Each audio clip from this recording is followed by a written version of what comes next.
জীবনরেখাতে ২৪ ঘন্টা অ্যাডমিশন। আইসিইউতে heart, neuro, kidney, brain ও অন্যান্য ক্রিটিক্যাল রোগের চিকিৎসা করা হয়। ভাগ্যে জীবনরেখা হাসপাতালে এনেছিলাম, না হলে যে কি হতো। আধুনিক চিকিৎসা এখন সাধ্যের মধ্যে।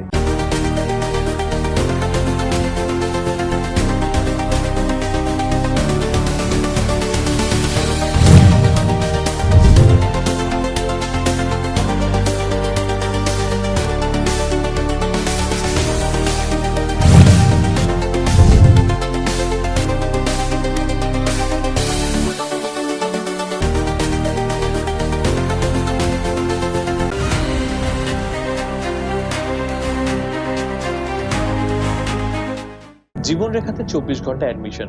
আইসিইউতে হার্ট, নিউরো, কিডনি, ব্রেন ও অন্যান্য ক্রিটিক্যাল রোগের চিকিৎসা করা হয়। ভাগ্যে জীবনরেখা হাসপাতালে এনেছিলাম, না হলে যে কি হতো। আধুনিক চিকিৎসা এখন সাধ্যের মধ্যে।